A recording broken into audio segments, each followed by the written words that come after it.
ਸਤਿ ਸ਼੍ਰੀ ਅਕਾਲ, ਨਮਸਕਾਰ ਤੇ ਆਦਾਬ। मैं हरजिंद कौर मांगट इंडोस टीवी देख रहे ਸਾਰੇ ਦਰਸ਼ਕਾਂ ਦਾ ਸਵਾਗਤ ਕਰਦੀ ਹਾਂ। ਖਬਰਾਂ ਦੀ ਸ਼ੁਰੂਆਤ ਹੈਡਲਾਈਨਸ ਦੇ ਨਾਲ। ਭਾਰਤ ਦੇ ਪ੍ਰਧਾਨ ਮੰਤਰੀ ਨਰਿੰਦਰ ਮੋਦੀ ਵੱਲੋਂ ਸਾਰੇ ਰਾਜਾਂ ਦੇ ਮੁੱਖ ਮੰਤਰੀਆਂ ਨਾਲ ਕੀਤੀ ਜਾ ਰਹੀ ਹੈ ਵੀਡੀਓ ਕਾਨਫਰੰਸ। ਲਾਕਡਾਊਨ ਵਧਾਉਣ ਬਾਰੇ ਵੱਖ-ਵੱਖ ਮੰਤਰੀਆਂ ਤੋਂ ਲਈ ਜਾ ਰਹੀ ਹੈ ਸਲਾਹ।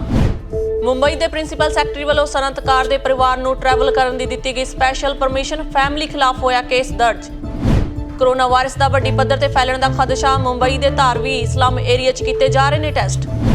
ਪੰਜਾਬ ਦੇ ਮੁੱਖ ਮੰਤਰੀ ਕੈਪਟਨ ਅਮਰਿੰਦਰ ਸਿੰਘ ਨੇ ਕਿਹਾ ਜੁਲਾਈ-ਅਗਸਤ ਤੱਕ ਹੋਵੇਗਾ ਕੋਰੋਨਾ ਪੀਕ ਤੇ 87% ਲੋਕ ਹੋ ਸਕਦੇ ਨੇ ਸ਼ਿਕਾਰ। ਸਾਊਥ ਕੋਰੀਆ 'ਚ 91 ਲੋਕਾਂ ਨੂੰ ਫਿਰ ਤੋਂ ਹੋਇਆ ਕੋਰੋਨਾ, ਫਿਰ ਤੋਂ ਪਾਏ ਗਏ ਪੋਜ਼ਿਟਿਵ। ਜੀ ਔਰ ਖਬਰਾਂ ਦੀ ਤਫਸੀਲ। ਇਹਨਾਂ ਖਬਰਾਂ ਤੇ ਵਧੇਰੇ ਜਾਣਕਾਰੀ ਤੇ ਚਰਚਾ ਕਰਨ ਲਈ ਸਾਡੇ ਨਾਲ ਜੁੜ ਚੁੱਕੇ ਨੇ ਪੰਜਾਬ ਤੋਂ ਗੁਰਕਿਵਾਲ ਸਿੰਘ ਬਰਾੜ ਜੀ। ਗੁਰਕਿਵਾਲ ਜੀ, ਤੁਹਾਡਾ ਬਹੁਤ-ਬਹੁਤ ਸਵਾਗਤ ਹੈ ਜੀ। ਜੀ ਧੰਨਵਾਦ ਹਰਜਿੰਦ ਜੀ, ਬਹੁਤ-ਬਹੁਤ ਸ਼ੁਕਰੀਆ। ਤੇ ਸਾਡੇ ਉਹਨਾਂ ਦਰਸ਼ਕਾਂ ਦਾ ਵੀ ਬਹੁਤ-ਬਹੁਤ ਸਵਾਗਤ ਹੈ ਜੋ ਇਸ ਸਮੇਂ ਸਾਡੇ ਪ੍ਰੋਗਰਾਮ ਨੂੰ ਲਾਈਵ ਦੇਖ ਰਹੇ ਆ ਜੀ। ਜੀ ਗੁਰਕਿਵਾਲ ਜੀ, ਪੰਜਾਬ ਦੇ ਵਿੱਚ 30 ਅਪ੍ਰੈਲ ਤੱਕ ਜਿਹੜਾ ਲਾਕਡਾਊਨ ਦਾ ਸਮਾਂ ਵਧਾ ਦਿੱਤਾ ਗਿਆ। ਇਸ ਵੇਲੇ ਨਰਿੰਦਰ ਮੋਦੀ ਵੱਲੋਂ ਵੀ, ਭਾਰਤ ਦੇ ਪ੍ਰਧਾਨ ਮੰਤਰੀ ਵੱਲੋਂ ਸਾਰੇ ਰਾਜਾਂ ਦੇ ਵੱਖ-ਵੱਖ ਰਾਜਾਂ ਦੇ ਮੁੱਖ ਮੰਤਰੀਆਂ ਦੇ ਨਾਲ ਸਲਾਹ ਕੀਤੀ ਜਾ ਰਹੀ ਹੈ ਕਿ ਲਾਕਡਾਊਨ ਦੇ ਜੋ ਸਮਾਂ ਉਹਨੂੰ ਵਧਾਇਆ ਜਾਣਾ ਜਾਂ ਫਿਰ ਕਿਸ ਤਰੀਕੇ ਨਾਲ ਪ੍ਰਬੰਧ ਕੀਤੇ ਜਾਣੇ ਨੇ। ਸੋ ਕੀ ਇਹ ਪੂਰਾ ਮਾਮਲਾ ਤੁਹਾਡੇ ਤੋਂ ਜਾਣਨਾ ਚਾਹਾਂਗੇ। ਜੀ ਬਿਲਕੁਲ ਹਰਜਿੰਦ, ਕੱਲ ਮੁੱਖ ਮੰਤਰੀ ਪੰਜਾਬ ਹੈ ਜਿਹੜੇ ਉਹਨਾਂ ਨੇ ਸ਼ਾਮ ਨੂੰ ਕੈਬਨਿਟ ਦੀ ਇੱਕ ਮੀਟਿੰਗ ਕੀਤੀ ਹੈ। ਕੈਬਨਿਟ ਦੀ ਮੀਟਿੰਗ ਦੇ ਵਿੱਚ ਜਿਹੜਾ ਇਹ ਫੈਸਲਾ ਲਿਆ ਗਿਆ ਕਿ ਜਿਹੜਾ ਲਾਕਡਾਊਨ ਆ ਜਾਂ ਪੰਜਾਬ ਦਾ ਕਰਫਿਊ ਆ, ਉਸ ਕਰਫਿਊ ਦੀ ਮਿਆਦ ਵਧਾ ਕੇ ਜਿਹੜੀ ਹੈਗੀ ਆ ਉਹ 30 ਅਪ੍ਰੈਲ ਤੱਕ ਕਰ ਦਿੱਤੀ ਗਈ ਹੈ। ਤੇ ਹੁਣ ਜਿਹੜਾ ਭਾਰਤ ਦੇ ਵਿੱਚ ਜਿਹੜਾ ਭਾਰਤ ਦੇ ਪ੍ਰਧਾਨ ਮੰਤਰੀ ਆ ਉਹ ਵੀ ਇੱਕ ਵੀਡੀਓ ਕਾਨਫਰੰਸਿੰਗ ਰਾਹੀਂ ਪੂਰੇ ਦੇਸ਼ ਦੇ ਜੋ ਮੁੱਖ ਮੰਤਰੀ ਆ, ਵੱਖ-ਵੱਖ ਰਾਜਾਂ ਦੇ ਮੁੱਖ ਮੰਤਰੀ ਆ, ਉਹਨਾਂ ਵੱਲੋਂ ਜਿਹੜੀ ਉਹ ਮੀਟਿੰਗ ਇੱਕ ਵੀਡੀਓ ਕਾਨਫਰੰਸਿੰਗ ਰਾਹੀਂ ਕੀਤੀ ਜਾ ਰਹੀ ਹੈ, ਜਿਹਦੇ ਵਿੱਚ ਇਹ ਸਾਰਾ ਮਸਲਾ ਵਿਚਾਰਿਆ ਜਾਣਾ ਹੈ। ਵੱਖ-ਵੱਖ ਜਿਹੜੇ ਰਾਜ ਹੈ ਉਹਨਾਂ ਰਾਜਾਂ ਦਾ ਜਿਹੜੀ ਸਥਿਤੀ ਹੈ ਪ੍ਰਧਾਨ ਮੰਤਰੀ ਜਾਣਨਗੇ ਤੇ ਉਹ ਉਸ ਤੋਂ ਬਾਅਦ ਜਿਹੜੀ ਅਗਲੀ ਰਾਏ ਹੈ ਜਿਹੜੀ ਉਹ ਵੱਖ-ਵੱਖ ਰਾਜਾਂ ਦੇ ਮੁੱਖ ਮੰਤਰੀਆਂ ਨਾਲ ਕੀਤੀ ਜਾਵੇਗੀ। ਤੇ ਉਸ ਤੋਂ ਬਾਅਦ ਜਿਹੜਾ ਫੈਸਲਾ ਜਿਹੜਾ ਹੁਣ ਥੋੜ੍ਹੇ ਸਮੇਂ ਤੱਕ ਜਿਹੜਾ ਫੈਸਲਾ ਆਉਣ ਦੀ ਉਮੀਦ ਹੈ ਕਿ ਕੁਝ ਸਮੇਂ ਤੱਕ ਜਿਹੜਾ ਇਹ ਫੈਸਲਾ ਆ ਜਾਵੇਗਾ। ਹੋ ਸਕਦਾ ਕਿ ਸਾਡੇ ਇਹ ਖਬਰ ਨਸ਼ਰ ਕਰਨ ਤੱਕ ਜਿਹੜਾ ਫੈਸਲਾ ਆ ਵੀ ਜਾਵੇ। ਸੋ ਇਹ ਜਿਹੜੀ ਉਮੀਦ ਲਗਾਈ ਜਾ ਰਹੀ ਹੈ ਕਿ ਇਹ ਜਿਹੜਾ ਲਾਕਡਾਊਨ ਹੈ ਜਾਂ ਇਹ ਜਿਹੜਾ ਕਰਫਿਊ ਹੈ ਇਹਨੂੰ ਵਧਾਇਆ ਹੀ ਜਾਵੇਗਾ ਪ੍ਰਧਾਨ ਮੰਤਰੀ ਵੱਲੋਂ। ਜਿਸ ਤਰ੍ਹਾਂ ਨਾਲ ਲਗਾਤਾਰ ਕੇਸਾਂ ਦੀ ਗਿਣਤੀ ਭਾਰਤ ਦੇ ਵਿੱਚ ਵੱਧਦੀ ਜਾ ਰਹੀ ਹੈ, ਜਿਸ ਤਰ੍ਹਾਂ ਲਗਾਤਾਰ ਜਿਹੜੇ ਕੇਸ ਆ ਉਹ ਹੁੰਦੇ ਜਾ ਰਹੇ ਆ, ਤਾਂ ਉਸ ਹਿਸਾਬ ਨਾਲ ਉਮੀਦ ਇਹੀ ਕੀਤੀ ਜਾ ਰਹੀ ਹੈ ਤੇ ਅਸੀਂ ਵੀ ਇਹੀ ਉਮੀਦ ਕਰਦੇ ਕਿ ਲਾਕਡਾਊਨ ਜਿਹੜਾ ਵਧਾਇਆ ਜਾਵੇਗਾ। ਜੀ ਜੀ ਜੀ ਬਰਾੜ ਜੀ, ਕੈਪਟਨ ਅਮਰਿੰਦਰ ਦੀ ਗੱਲ ਹੋ ਰਹੀ ਹੈ। ਡਿਸਟ੍ਰਿਕਟ ਪਟਿਆਲਾ ਨਾਲ ਸੰਬੰਧਿਤ ਨੇ ਹੁਣੇ ਅਪਡੇਟ ਆ ਰਹੀ ਹੈ ਕਿ ਇੱਕ ਮਾਲੀ ਜੋ ਕਿ ਸਰਕਾਰੀ ਕੋਠੀ ਦੇ ਵਿੱਚ ਕੰਮ ਕਰਦਾ ਸੀ, ਉਹ ਕੋਰੋਨਾ ਵਾਇਰਸ ਪੋਜ਼ਿਟਿਵ ਪਾਇਆ ਗਿਆ। ਦੱਸਿਆ ਜਾ ਰਿਹਾ ਕਿ ਪੂਰੇ ਪਰਿਵਾਰ ਨੂੰ ਉਹ ਹਸਪਤਾਲ ਦੇ ਵਿੱਚ ਉਹ ਕੇਸਿਸ ਦੇ ਲਈ ਟੈਸਟ ਲਈ ਲੈ ਕੇ ਜਾਇਆ ਗਿਆ। ਕੀ ਇਹ ਪੂਰਾ ਮਾਮਲਾ? ਹਾਂਜੀ ਬਿਲਕੁਲ ਜੀ ਮੰਗਟ ਜੀ, ਬਿਲਕੁਲ ਇਹ ਅਪਡੇਟ ਆ ਰਹੀ ਹੈ। ਸਾਡੇ ਪਟਿਆਲਾ ਤੋਂ ਸਹਿਯੋਗੀ ਨੇ ਜੋ ਵਰੁਣ ਵਾਸੀ ਜੀ, ਉਹਨਾਂ ਵੱਲੋਂ ਇਹ ਖਬਰ ਦਿੱਤੀ ਗਈ ਹੈ ਕਿ ਉੱਥੋਂ ਦੇ ਜੋ ਸਿਵਲ ਸਰਜਨ ਨੇ ਉਹਨਾਂ ਵੱਲੋਂ ਦੱਸਿਆ ਗਿਆ ਕਿ ਇੱਕ ਕੋਠੀ ਦੇ ਵਿੱਚ ਜੋ ਮਾਲੀ ਦੇ ਤੌਰ ਤੇ ਇੱਕ ਸਰਵੈਂਟ ਕੰਮ ਕਰਦਾ ਸੀਗਾ, ਤਾਂ ਉਸ ਨੂੰ ਜਿਹੜਾ ਹੈਗਾ ਕਰੋਨਾ ਪੋਜ਼ਿਟਿਵ ਪਾਇਆ ਗਿਆ, ਜਿਹਦੇ ਕਰਕੇ ਕਿ ਉਹਨਾਂ ਦੇ ਪੂਰੇ ਪਰਿਵਾਰ ਦੇ ਨਾਲ ਉਹਨਾਂ ਦੇ ਜਿਹੜੇ 6 ਕਲੋਜ਼ ਕੰਟੈਕਟ ਸੀ ਉਹਨਾਂ ਨੂੰ ਜਿਹੜਾ ਟੈਸਟਿੰਗ ਲਈ ਭੇਜ ਦਿੱਤਾ ਗਿਆ। ਤੇ ਇਸ ਦੇ ਨਾਲ ਜੋ ਉਹਨਾਂ ਦੇ ਥੋੜ੍ਹੇ ਦੂਰ ਦੇ ਕੰਟੈਕਟ ਸੀਗੇ ਉਹਨਾਂ ਨੂੰ ਵੀ ਜਿਹੜਾ ਕੁਆਰੰਟਾਈਨ ਕਰ ਦਿੱਤਾ ਗਿਆ। ਇਹ ਇੱਕ ਚਿੰਤਾ ਦਾ ਵਿਸ਼ਾ ਜੀ। ਇਸ ਤਰ੍ਹਾਂ ਕਿਤੇ ਜੇ ਲਗਾਤਾਰ ਜਿਹੜੀ ਕੇਸਾਂ ਦੀ ਗਿਣਤੀ ਵੱਧਦੀ ਜਾ ਰਹੀ ਹੈ, ਜਿਸ ਤਰ੍ਹਾਂ ਕਿ ਸੁਸਾਇਟੀ ਦੇ ਵਿੱਚ ਲਗਾਤਾਰ ਪਰਸਨ ਟੂ ਪਰਸਨ ਇਹ ਫੈਲ ਰਿਹਾ, ਤੇ ਇਹ ਕਿਸੇ ਨਾ ਕਿਤੇ ਪੰਜਾਬ ਵਾਸਤੇ ਜਿਹੜਾ ਚਿੰਤਾ ਦਾ ਵਿਸ਼ਾ ਹੈ ਜੀ। ਬਰਾੜ ਜੀ, ਮੁੰਬਈ ਦੇ ਪ੍ਰਿੰਸੀਪਲ ਸੈਕਟਰੀ ਵੱਲੋਂ ਕਿਸੇ ਸਨਅਤਕਾਰ ਪਰਿਵਾਰ ਦੇ ਲੋਕਾਂ ਨੂੰ ਇਹਨਾਂ ਲਾਕਡਾਊਨ ਦੇ ਦਿਨਾਂ ਦੇ ਵਿੱਚ ਟਰੈਵਲ ਕਰਨ ਦੀ ਸਪੈਸ਼ਲ ਮਨਜ਼ੂਰੀ ਦਿੱਤੀ ਗਈ ਸੀ। ਹਾਲਾਂਕਿ ਉਹ ਪਰਿਵਾਰ ਨੂੰ ਹੁਣ ਸਜ਼ਾ ਵੀ ਹੋ ਚੁੱਕੀ ਹੈ, ਉਹਨਾਂ ਦੇ ਉੱਤੇ ਕੇਸ ਦਰਜ ਹੋ ਚੁੱਕਿਆ ਹੈ। ਸੋ ਇਹ ਬੜੀ ਮੰਦਭਾਗੀ ਘਟਨਾ ਹੈ। ਜਦ ਕਿ ਜੇ ਬਾਹਰਲੇ ਦੇਸ਼ਾਂ ਦੀ ਗੱਲ ਕਰੀਏ, ਕੱਲ੍ਹ ਦੀ ਘਟਨਾ ਹੈ, ਸਾਡੇ ਆਰਟ ਮਿਨਿਸਟਰ ਹੈਗੇ ਨੇ ਨਿਊ ਸਾਊਥ ਵੇਲਜ਼ ਸਿਡਨੀ ਤੋਂ, ਜੋ ਕਿ ਉਹਨਾਂ ਨੇ ਬ੍ਰੀਚ ਕੀਤੇ ਸੀਗੇ ਰੂਲ ਐਂਡ ਰੈਗੂਲੇਸ਼ਨ ਲਾਕਡਾਊਨ ਦੇ ਦਿਨਾਂ ਦੇ ਵਿੱਚ, ਤੇ ਉਹ ਤੋਂ ਬਾਅਦ ਉਹਨਾਂ ਨੂੰ ਤਕੜਾ ਫਾਈਨ ਹੋਇਆ। ਤੇ ਇੰਨੀ ਕੁ ਸ਼ਰਮਨਾਕ ਗੱਲ ਸੀਗੀ, ਉਹਨਾਂ ਨੇ ਆਪਣੇ ਆਪ ਨੂੰ ਸ਼ਰਮਿੰਦਗੀ ਮਹਿਸੂਸ ਕਰਦੇ ਹੋਏ ਆਪਣੇ ਜੋ ਉਹਨਾਂ ਦਾ ਅਹੁਦਾ ਸੀਗਾ ਉਸ ਤੋਂ ਅਸਤੀਫਾ ਦੇ ਦਿੱਤਾ। ਇਸ ਤੋਂ ਪਹਿਲਾਂ ਵੀ ਆਪਾਂ ਜਿਹੜੀ ਗੱਲ ਕੀਤੀ ਸੀਗੀ, ਨਿਊਜ਼ੀਲੈਂਡ ਤੋਂ ਵੀ ਉਹਦੇ ਮੰਤਰੀ ਵੱਲੋਂ ਜੋ ਇਹ ਰੂਲ ਐਂਡ ਰੈਗੂਲੇਸ਼ਨ ਬ੍ਰੀਚ ਕੀਤੇ ਗਏ ਸੀਗੇ, ਫਿਰ ਉਹਨਾਂ ਨੂੰ ਵੀ ਜਿਹੜਾ ਸੈਕਿੰਡ ਦਰਜੇ ਦਾ ਮੰਤਰੀ ਬਣਾ ਦਿੱਤਾ ਗਿਆ ਸੀ। ਪਰ ਇਹ ਗੱਲ ਬੜੀ ਬਹੁਤ ਹੀ ਸੋਚਣ ਵਾਲੀ ਗੱਲ ਹੈ ਕਿ ਸਾਡੇ ਜੇਕਰ ਮੰਤਰੀ ਵੀ ਕੋਈ ਇਹੋ ਜਿਹੀ ਗੱਲ ਕਰਦਾ ਤਾਂ ਉਹਨੂੰ ਅਹੁਦੇ ਤੋਂ ਬਰਖਾਸਤ ਕੀਤਾ ਜਾਂਦਾ ਤੇ ਫਾਈਨ ਕੀਤੇ ਜਾਂਦੇ ਨੇ। ਪਰ ਜੇਕਰ ਭਾਰਤ ਦੀ ਗੱਲ ਕਰੀਏ ਕਿ ਭਾਰਤ ਦੇ ਵਿੱਚ ਉਹਨਾਂ ਮੰਤਰੀਆਂ ਵੱਲੋਂ ਹੀ ਲੋਕਾਂ ਨੂੰ ਲਾਕਡਾਊਨ ਦੇ ਦਿਨਾਂ ਦੇ ਵਿੱਚ ਇਜਾਜ਼ਤ ਦਿੱਤੀ ਜਾ ਰਹੀ ਹੈ, ਮਨਜ਼ੂਰੀ ਦਿੱਤੀ ਜਾ ਰਹੀ ਹੈ ਕਿ ਜਾਓ ਆ ਲੋ ਸਪੈਸ਼ਲ ਤੁਹਾਨੂੰ ਪਾਸ ਮਿਲਿਆ ਜੀ, ਤੁਸੀਂ ਟਰੈਵਲ ਕਰ ਸਕਦੇ ਹੋ। ਕੀ ਕਹਿਣਾ ਤੁਹਾਡਾ? ਜੀ ਬਿਲਕੁਲ ਜੀ, ਬਿਲਕੁਲ। ਦੇਖੋ ਜਿਸ ਤਰ੍ਹਾਂ ਦੀ ਹਾਲਾਤ ਹੈ ਉਹ ਇਟਲੀ ਦੇ ਵਿੱਚ ਬਣੇ ਹੈ, ਜਿਸ ਤਰ੍ਹਾਂ ਦੇ ਹਾਲਾਤ ਚਾਈਨਾ ਦੇ ਵਿੱਚ ਬਣੇ ਆ, ਤੇ ਅੱਜ ਦੀ ਤਰੀਕ ਦੇ ਵਿੱਚ ਜਿਸ ਤਰ੍ਹਾਂ ਦੇ ਹਾਲਾਤ ਅਮਰੀਕਾ ਦੇ ਹੈਗੇ ਨੇ, ਇਹਨਾਂ ਸਾਰੀਆਂ ਚੀਜ਼ਾਂ ਨੂੰ ਦੇਖਦੇ ਹੋਏ ਸਾਡੇ ਲੋਕਾਂ ਨੇ ਹਾਲੇ ਤੱਕ ਜਿਹੜੀ ਇਹ ਸਿੱਖਿਆ ਜਿਹੜੀ ਉਹ ਨਹੀਂ ਲਈ ਕੋਈ ਕਿਉਂਕਿ ਉਹਨਾਂ ਨੂੰ ਪਤਾ ਹੋਣਾ ਚਾਹੀਦਾ, ਕਿਉਂਕਿ ਇਸ ਬਿਮਾਰੀ ਦਾ ਕੋਈ ਪਤਾ ਨਹੀਂ ਹੈਗਾ ਕਿਹੜਾ ਬੰਦਾ ਤੁਹਾਨੂੰ ਰਸਤੇ 'ਚ ਜਾਂਦੇ ਇਨਫੈਕਸ਼ਨ ਦੇ ਸਕਦਾ। ਸੋ ਇਹਦੇ ਵਿੱਚ ਜੇ ਆਪਾਂ ਇਸ ਕੇਸ ਦੀ ਗੱਲ ਕਰੀਏ ਤਾਂ ਸਪੈਸ਼ਲ ਪ੍ਰਿੰਸੀਪਲ ਸੈਕਟਰੀ ਨੇ IPS ਆਫੀਸਰ ਨੇ ਅਮਿਤਾਭ ਗੁਪਤਾ ਜੀ, ਇਹਨਾਂ ਵੱਲੋਂ ਜਿਹੜੀ ਸਪੈਸ਼ਲ ਜਿਹੜੀ ਪਰਮਿਸ਼ਨ ਦਿੱਤੀ ਗਈ ਆ, ਵਧਵਾ ਫੈਮਿਲੀ ਹੈ ਜੀ ਜਿਹੜੇ ਕਿ DHFL ਨਾਲ ਸੰਬੰਧ ਰੱਖਦੇ ਆ, ਉਹਨਾਂ ਨੂੰ ਟਰੈਵਲ ਕਰਨ ਦੀ ਜਿਹੜੀ ਸਪੈਸ਼ਲ ਪਰਮਿਸ਼ਨ ਦਿੱਤੀ ਗਈ ਹੈ। ਉਹ ਖੰਡਾਲਾ ਤੋਂ ਜਿਹੜਾ ਮੰਡੇਸ਼ਵਰ ਜਿਹੜੇ ਉਹਨਾਂ ਨੂੰ ਸਪੈਸ਼ਲ ਪਰਮਿਸ਼ਨ ਦਿੱਤੀ ਗਈ ਹੈ। 5 ਗੱਡੀਆਂ ਦੇ ਵਿੱਚ 23 ਲੋਕ ਸਵਾਰ ਹੋ ਕੇ ਜਿਹੜੇ ਇਹ ਗਏ ਸੀ। ਇਹਨਾਂ ਵਿੱਚੋਂ ਦੱਸਿਆ ਜਾ ਰਿਹਾ ਕਿ ਕੁਝ ਲੋਕ ਹੈ ਜਿਹੜੇ ਉਹ ਵਿਦੇਸ਼ੀ ਵੀ ਸੀ। ਸੋ ਇਹ ਇੱਕ ਬਹੁਤ ਵੱਡਾ ਮਸਲਾ ਹੈ ਜਿਹਦਾ ਕਿ ਆਪੋਜੀਸ਼ਨ ਵੱਲੋਂ ਵੀ ਬਹੁਤ ਰਿਐਕਟ ਕੀਤਾ ਜਾ ਰਿਹਾ ਜਿਹੜਾ ਭਾਰਤ ਪੱਧਰ ਤੇ ਇਹਦੇ ਪਿੱਛੇ ਜਿਹੜੀ ਹਾਲਾਂਕਿ ਹੈ ਜਿਹੜੇ ਇਹ IPS ਆਫੀਸਰ ਸੀਗੇ ਇਹਨਾਂ ਨੂੰ ਛੁੱਟੀ ਤੇ ਭੇਜ ਦਿੱਤਾ ਗਿਆ ਹੈ ਕਿ ਇਹਨਾਂ ਨੂੰ ਜਿਹੜਾ ਹੈਗਾ ਫੋਰਸਫੁਲੀ ਛੁੱਟੀ ਦੇ ਦਿੱਤੀ ਗਈ ਹੈ, ਪਰ ਇਹਦੇ ਨਾਲ ਜਿਹੜਾ ਮਸਲਾ ਖਤਮ ਨਹੀਂ ਹੋ ਜਾਂਦਾ। ਅਸਲ ਦੇ ਵਿੱਚ ਗੱਲ ਇਹ ਹੈਗੀ ਹੈ ਕਿ ਇਸ IPS ਆਫੀਸਰ ਨੇ ਇਹ ਜਿਹੜੀ ਪਰਮਿਸ਼ਨ ਜਾਰੀ ਕੀਤੀ ਹੈ ਇਹ ਕਿਹਦੇ ਕਹਿਣ ਦੇ ਉੱਪਰ ਜਾਰੀ ਕੀਤੀ ਗਈ ਹੈ।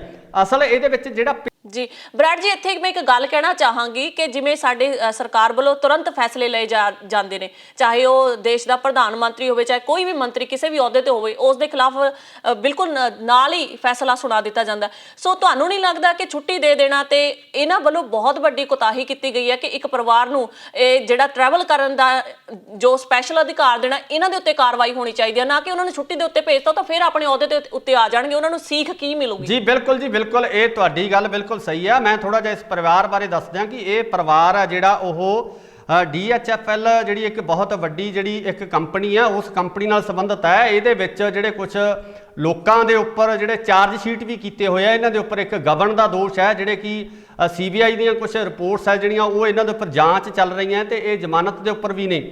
ਸੋ ਇਹ ਵੀ ਜਿਹੜਾ ਸੁਣਨ ਦੇ ਵਿੱਚ ਆ ਰਿਹਾ ਹੈ ਸਾਰੀ ਗੱਲਬਾਤ। ਸੋ ਇੱਦਾਂ ਦੇ ਪਰਿਵਾਰਾਂ ਨੂੰ ਜਾਂ ਇੱਦਾਂ ਦੇ ਲੋਕਾਂ ਨੂੰ ਸਪੈਸ਼ਲ ਪਰਮਿਸ਼ਨ ਮਿਲਣਾ ਹੈ ਕਿਤੇ ਨਾ ਕਿਤੇ ਇਹਦੇ ਵਿੱਚ ਰਾਜਨੀਤਿਕ ਪ੍ਰੈਸ਼ਰ ਵੀ ਇਹਦੇ ਪਿੱਛੇ ਸਾਹਮਣੇ ਆ ਰਿਹਾ ਹੈ।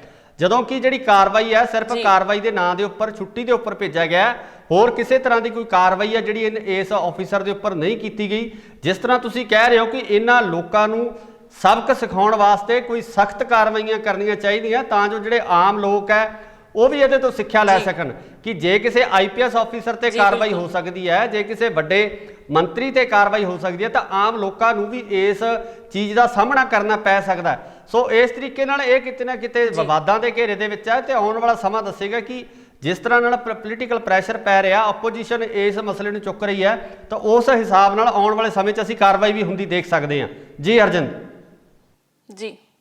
ਜੀ ਬਰਾੜ ਜੀ, ਮੁੰਬਈ ਦੀ ਗੱਲ ਹੋ ਰਹੀ ਹੈ ਤੇ ਮੁੰਬਈ ਦੇ ਨਾਲ ਹੀ ਸੰਬੰਧਿਤ ਜਿਹੜੀ ਖਬਰ ਹੈ ਕਿ ਜਿਹੜਾ ਸਲਮ ਏਰੀਆ ਮੁੰਬਈ ਦਾ ਧਾਰਵੀ ਦਾ, ਉਹ ਸਭ ਤੋਂ ਵੱਡਾ ਸਲਮ ਏਰੀਆ ਮੰਨਿਆ ਜਾਂਦਾ ਹੈ। ਉਹ ਤੋਂ ਪਹਿਲਾਂ ਉਸ ਏਰੀਆ ਦੇ ਵਿੱਚ 5 ਪੋਜ਼ਿਟਿਵ ਕੇਸ ਪਾਏ ਗਏ ਸਨ।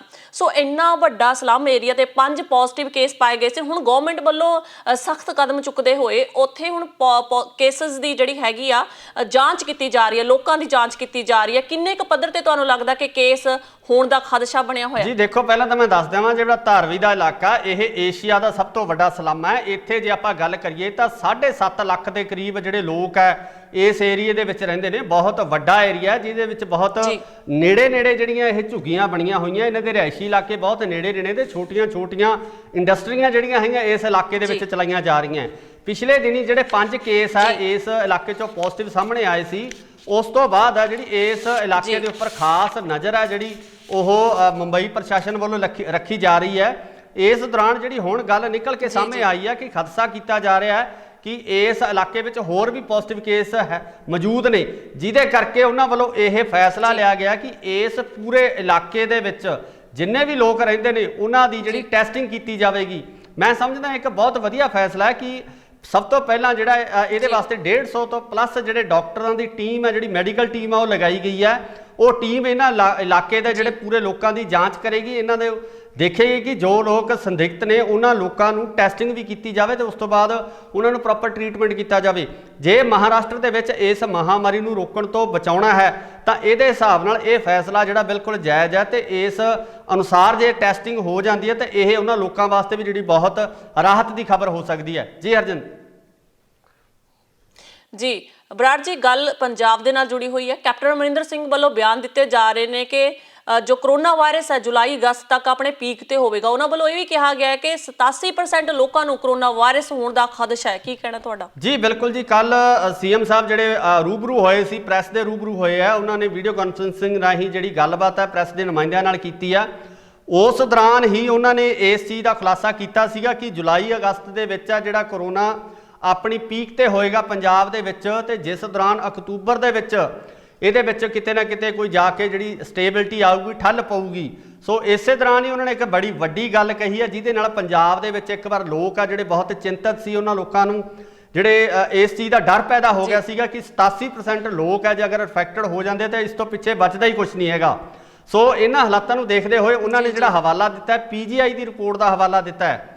ਪਰ ਜਦੋਂ ਕੁਝ ਪ੍ਰਾਈਵੇਟ ਨਿਊਜ਼ ਚੈਨਲਾਂ ਨੇ ਇਸ ਚੀਜ਼ ਨੂੰ ਕਨਫਰਮ ਕਰਨ ਲਈ PGI ਦੇ ਸੀਨੀਅਰ ਅਧਿਕਾਰੀਆਂ ਨਾਲ ਜਦੋਂ ਗੱਲਬਾਤ ਕੀਤੀ ਤਾਂ ਉਹਨਾਂ ਨੇ ਸਾਫ਼ ਇਨਕਾਰ ਕਰ ਦਿੱਤਾ ਕਿ ਇਸ ਤਰ੍ਹਾਂ ਦੀ ਕੋਈ ਰਿਪੋਰਟ ਹੈ ਜਿਹੜੀ ਅਸੀਂ ਨਸ਼ਰ ਨਹੀਂ ਕੀਤੀ ਹੈ, ਜਿਸ ਕਾਰਨ ਜਿਹੜਾ ਮੁੱਖ ਮੰਤਰੀ ਦਾ ਬਿਆਨ ਹੈ ਕੁਝ ਵਿਵਾਦਾਂ 'ਚ ਆ ਗਿਆ। ਤੇ ਹੁਣ ਜਿਹੜੇ ਮੁੱਖ ਮੰਤਰੀ ਦਫ਼ਤਰ ਦੇ ਜੋ ਪ੍ਰੈਸ ਨਾਲ ਸੰਬੰਧਿਤ ਲੋਕ ਨੇ, ਜੋ ਐਡਵਾਈਜ਼ਰ ਨੇ, ਉਹਨਾਂ ਦੇ ਮੀਡੀਆ ਐਡਵਾਈਜ਼ਰ ਨੇ, ਉਹਨਾਂ ਵੱਲੋਂ ਇਹ ਸਫਾਈ ਦਿੱਤੀ ਗਈ ਹੈ ਕਿ ਇਹ ਰਿਪੋਰਟ ਇੱਕ ਡਾਕਟਰ ਵੱਲੋਂ ਜਿਹੜੀ ਪੇਸ਼ ਕੀਤੀ ਗਈ ਹੈ, ਜਿਸ ਦੇ ਆਧਾਰ ਤੇ ਹੀ ਮੁੱਖ ਮੰਤਰੀ ਸਾਹਿਬ ਨੇ ਬਿਆਨ ਦਿੱਤਾ ਹੈ। ਇਹ ਕਿੰਨੀ ਕੁ ਸੱਚਾਈ ਹੈ ਇਹ ਆਉਣ ਵਾਲਾ ਸਮਾਂ ਦੱਸੇਗਾ। ਪਰ ਜਿਹੜਾ ਬਿਆਨ ਦਿੱਤਾ, ਜਿਸ ਹਿਸਾਬ ਨਾਲ ਮੁੱਖ ਮੰਤਰੀ ਸਾਹਿਬ ਨੇ ਜਿਹੜਾ ਅੰਕੜਾ ਦੱਸਿਆ, ਅੰਕੜਾ ਜ਼ਰੂਰ ਬਹੁਤ ਵੱਡਾ ਹੈਗਾ ਤੇ ਸਾਡੇ ਲੋਕਾਂ ਨੂੰ ਇਹ ਸੋਚਣਾ ਪੈਣਾ। ਉਸ ਤੋਂ ਇਲਾਵਾ ਮੁੱਖ ਮੰਤਰੀ ਸਾਹਿਬ ਨੇ ਜਿਹੜਾ ਹੋਰ ਇੱਕ ਗੱਲ ਕਹੀ ਹੈ ਕਿ 651 ਦੇ ਕਰੀਬ ਆ ਜਿਹੜੇ ਜਮਾਤੀ ਆ ਉਹ ਪੰਜਾਬ ਦੇ ਵਿੱਚ ਦਾਖਲ ਹੋਏ ਆ, ਜਿਨ੍ਹਾਂ ਦੇ ਵਿੱਚੋਂ ਮੋਸਟਲੀ ਇਨਵੈਸਟੀਗੇਟ ਕਰਕੇ ਉਹਨਾਂ ਨੂੰ ਜਿਹੜਾ ਹੈਗਾ ਕੁਆਰੰਟਾਈਨ ਕਰ ਦਿੱਤਾ ਗਿਆ, ਜਿਹਦੇ ਵਿੱਚੋਂ ਕਿ 27 ਜਿਹੜੇ ਜਮਾਤੀ ਨੇ ਉਹ ਪੋਜ਼ਿਟਿਵ ਆਏ ਨੇ ਤੇ ਇਹਨਾਂ ਨਾਲ ਸੰਬੰਧਿਤ ਕੁਝ ਲੋਕ ਹੈ ਜਿਹੜੇ ਉਹ ਵੀ ਜਿਹੜੇ ਪੋਜ਼ਿਟਿਵ ਆ ਰਹੇ ਨੇ। ਸੋ ਬਾਕੀ ਜਮਾਤੀ ਹੈ ਜਿਹੜੇ ਕੁਝ ਕੀ ਗਿਣਤੀ ਹੈ ਜਿਨ੍ਹਾਂ ਦੀ ਕਿ ਜਿਹੜੇ ਹਜੇ ਇਸ ਨਿਗਾਹ ਦੇ ਵਿੱਚ ਨਹੀਂ ਆਏ ਆ ਜਾਂ ਜਿਨ੍ਹਾਂ ਦੇ ਟੈਸਟ ਨਹੀਂ ਕੀਤੇ ਗਏ, ਤੇ ਆਉਣ ਵਾਲੇ ਸਮੇਂ 'ਚ ਉਹਨਾਂ ਨੇ ਕਿਹਾ ਕਿ ਜਲਦੀ ਹੀ ਉਹਨਾਂ ਨੂੰ ਵੀ ਕੁਆਰੰਟਾਈਨ ਕੀਤਾ ਜਾਵੇਗਾ। ਜੀ ਹਰਜਨ ਜੀ, ਬਰਾੜ ਸਾਹਿਬ, ਸਾਊਥ ਕੋਰੀਆ ਦੀ ਨਿਊਜ਼ ਆ ਰਹੀ ਹੈ, ਬੜੀ ਰੋਮਾਂਚਕ ਖਬਰ ਹੈ ਕਿ 91 ਲੋਕਾਂ ਨੂੰ ਇਹ ਜਿਹੜਾ ਕਰੋਨਾ ਵਾਇਰਸ ਹੈ ਦੁਬਾਰਾ ਫਿਰ ਤੋਂ ਹੋਇਆ, ਜਦ ਕਿ ਉਹ ਪਹਿਲਾਂ ਬਿਲਕੁਲ ਠੀਕ ਹੋ ਗਏ ਸਨ, ਤੇ ਇਹ ਜਿਹੜਾ ਕਰੋਨਾ ਵਾਇਰਸ ਹੈ ਇਹ ਫਿਰ ਤੋਂ ਪੋਜ਼ਿਟਿਵ ਪਾਇਆ ਗਿਆ। ਸੋ ਉੱਥੋਂ ਦੀ ਜੋ ਸਰਕਾਰ ਹੈ ਹੱਥਾਂ ਪੈਰਾਂ ਦੀ ਪੈ ਗਈ ਹੈ ਜੀ ਉਹਨਾਂ ਨੂੰ ਕਿ ਇਹ ਕਿਸ ਤਰ੍ਹਾਂ ਹੋ ਸਕਦਾ, ਕਿਉਂਕਿ ਹੁਣ ਤੱਕ ਦੀ ਸਟੱਡੀ ਵਿੱਚ ਸੁਣਨ ਨੂੰ ਆਇਆ ਸੀ ਕਿ ਜਿਹੜਾ ਇੱਕ ਵਾਰੀ ਬੰਦਾ ਠੀਕ ਹੋ ਜਾਂਦਾ ਹੈ ਉਸ ਤੋਂ ਬਾਅਦ ਕਰੋਨਾ ਵਾਇਰਸ ਦੇ ਲੱਛਣ ਉਹਦੇ 'ਚ ਖਤਮ ਹੋ ਜਾਂਦੇ ਨੇ। ਪਰ ਇਹ ਬੜੀ ਰੋਮਾਂਚਕਕਾਰੀ ਖਬਰ ਜਿਹੜੀ ਹੈਗੀ ਆ ਰਹੀ ਹੈ ਕਿ ਸਾਊਥ ਕੋਰੀਆ ਦੇ ਵਿੱਚ 91 ਲੋਕ ਜੋ ਕਿ ਠੀਕ ਹੋ ਗਏ ਸਨ ਉਹਨਾਂ ਨੂੰ ਦੁਬਾਰਾ ਕਰੋਨਾ ਵਾਇਰਸ ਹੋਇਆ। ਕੀ ਜਾਣਕਾਰੀ ਹੈ ਤੁਹਾਡੇ ਕੋਲ ਇਸ ਬਾਰੇ?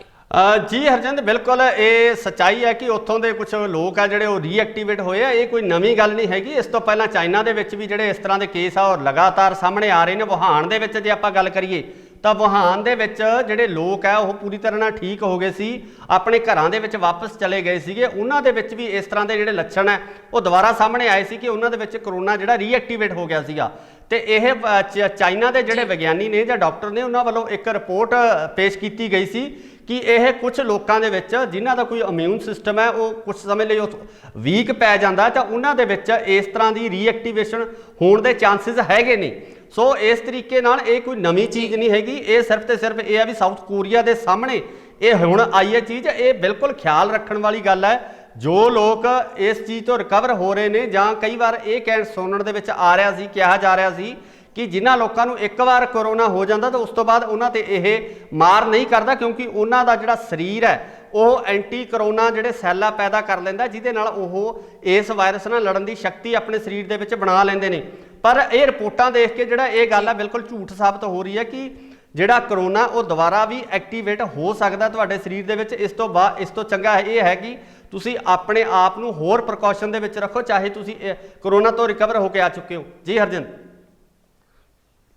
ਜੀ, ਸੋ ਇੰਟਰਨੈਸ਼ਨਲ ਲੈਵਲ ਦੇ ਉੱਤੇ ਜੀ ਬਹੁਤ ਹੀ ਮੰਦਭਾਗੀ ਘਟਨਾ। ਜੇਕਰ ਕਰੋਨਾ ਵਾਇਰਸ ਬਾਰ-ਬਾਰ ਇਹ ਬੰਦੇ ਦੇ ਵਿੱਚ ਆ ਜਾਂਦਾ ਹੈ ਤਾਂ ਇਹ ਜਿਹੜੀ ਇਹਦੀ ਸੰਖਿਆ ਕਰੋਨਾ ਵਾਇਰਸ ਦੇ ਕੇਸਿਸ ਦੀ ਮੈਨੂੰ ਨਹੀਂ ਲੱਗਦਾ ਕਿ ਕਿਸੇ ਲੈਵਲ ਦੇ ਉੱਤੇ ਜਾ ਕੇ ਰੁਕੇਗੀ।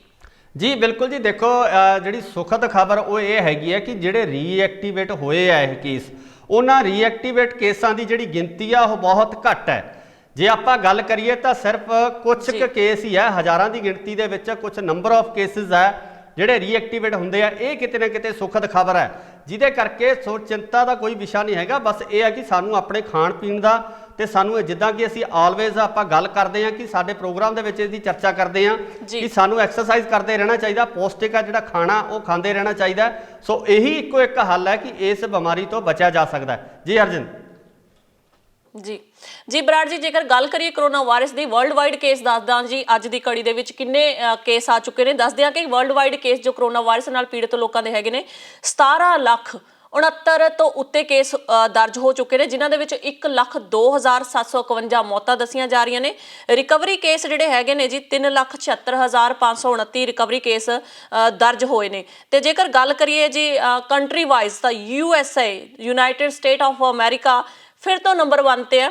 ਤੇ ਬਹੁਤ ਹੀ ਹੈਰਾਨੀ ਦੀ ਗੱਲ ਹੈ ਕਿ USA ਦੇ ਵਿੱਚ 43,000 ਕੇਸ ਇੱਕ ਦਿਨ ਦੇ ਵਿੱਚ ਆ ਰਿਹਾ ਤੇ ਹੁਣ ਜਿਹੜੀ ਇਹਨਾਂ ਦਾ ਅੰਕੜਾ 5,02,876 ਦੇ ਉੱਤੇ ਜਿਹੜੇ ਕੇਸ ਨੇ ਦਰਜ ਹੋ ਚੁੱਕੇ ਨੇ ਜੀ। ਤੇ ਟੋਟਲ ਡੈਥ ਜੇਕਰ ਗੱਲ ਕਰੀਏ US ਦੀ ਤਾਂ 18,747 ਕੇਸ ਜੋ ਹੈਗੇ ਨੇ ਉਹ ਡੈਥ ਹੋ ਚੁੱਕੀਆਂ ਨੇ।